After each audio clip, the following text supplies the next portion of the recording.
बिस्मिल्लाहिर्रहमानिर्रहीम। आज बनाते हैं कीमा आलू, लेकिन थोड़ा सा डिफरेंट स्टाइल में। आलू कीमा बनाने के लिए सबसे पहले 1/3 कप ऑयल को गर्म करेंगे और जब ऑयल तेज़ गर्म हो जाए तो हम इसमें 2 प्याज को काट के इसमें डालेंगे।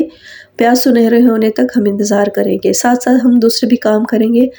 यहाँ पे मैंने दूसरे जो स्टोव है वहाँ पे मैंने मकई के दानों को उबालने के लिए रख दिया है। इसको मैं अच्छी तरह से गलाऊंगी। लहसुन अदरक के मैं चॉप करके रख दिए हैं और जब तक प्याज गोल्डन हो जाएंगे जब तक हम टमाटर आलू भी काटेंगे। टमाटर और आलू को मैंने गोल गोल कतलों में काट दिए हैं, बीच में से काटने के बजाय। और ये लहसुन अदरक मैंने डाल दिए हैं। प्याज थोड़े से अभी हल्के सुनहरे हुए हैं। मज़ीद जब तक अदरक लहसुन सुनहरे हो जाएंगे इतनी देर में प्याज भी सुनहरे हो जाएंगे। 1 किलो कीमा मैंने रखा है। जब लहसुन अदरक भी सुनहरे होंगे और प्याज मज़ीद गोल्डन होंगे तो हम कीमा इसमें मिलाएंगे और इसको थोड़ी देर के लिए इसमें स्टर करेंगे। कीमे को थोड़ा सा भूनेंगे और उसके बाद हम इसमें मसाले ऐड करेंगे। मसाले को वही बेसिक नमक, लाल मिर्च, धनिया पाउडर, काली मिर्च, हल्दी, लाल मिर्च, ये सब चीज़ें। इसके अलावा हरी जो मिर्चें हैं वो मिलाएंगे, ठीक है। तो ये क्वांटिटी अपने हिसाब से रखिएगा। आप ज़्यादा इस्तेमाल करते हो तो ज़्यादा मसाला डालें, हम बहुत थोड़ा इस्तेमाल करते हैं। अच्छा, आलू और टमाटर दोनों की गोल गोल कतले कट चुके हैं। अब इनको मैं साइड पे रखूँगी और जब इनके डालने का टाइम आएगा तो फिर मैं इनको कीमे में मिला लूँगी। अब इसमें नमक मिलाएंगे। ये वाला टीस्पून 2 टीस्पून मैंने इसमें नमक मिलाया और लाल मिर्च 1 ही टीस्पून मिलाऊंगी क्योंकि हम मसाला कम करते हैं।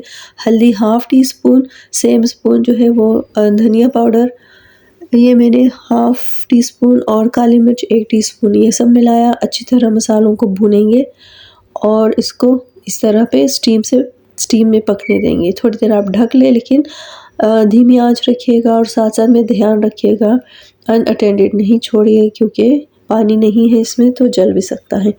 अच्छा, कोई 20 मिनट कीमे को हमने मसाले के साथ भुनने दिया, हल्की आंच पे स्टीम में पकने दिया। फिर हमने आलू और टमाटरों को मिलाया। अब जो कीमे में बाकी कसर रह गई है पकने की, वो जब तक आलू और टमाटर गल जाएंगे तो इतने में ये भी कि जो कीमा में जो कसर रह गई है वो पूरी होगी और कीमा भी 100% कुक हो जाएगा। तो इसने टमाटरों ने पानी छोड़ दिया हुआ है। हम बीच बीच में ध्यान रखेंगे कि जले ना और बीच में बस हम इसको कवर करके स्टीम पे पकने देंगे। साथ में मकई के दाने पानी में से निकाल लिए हैं, ये बॉयल हो चुके हैं। तो आखिरी मरहले में हम इसको मिलाएंगे क्योंकि इनको मज़ीद पकाने की ज़रूरत नहीं, बस सिर्फ बाकी चीज़ों में इसको मिक्स करेंगे। और फिर हम आखिर में शिमला मिर्च, ये फ्रोज़न है तो आप फ्रेश भी अगर 1 बड़ा साइज़ का या 2 छोटे साइज़ के दरमियाने साइज़ के हो तो शिमला मिर्च मिलाइए।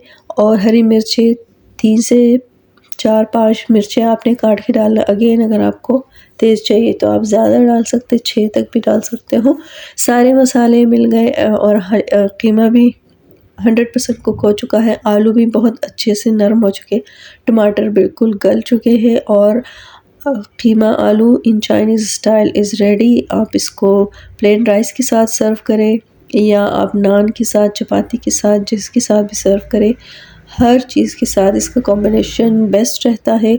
और मेरे घर में तो हर एक को आलू कीमा बहुत किसी भी चीज़ के साथ, किसी भी शक्ल में पसंद है। तो आप बताइए कि आप कीमे को किन किन चीज़ों के साथ मिला के पकाते हो और आपके घर में सबसे ज़्यादा किस चीज़ के साथ पसंद किया जाता है। चैनल को सब्सक्राइब करना ना भूलिएगा।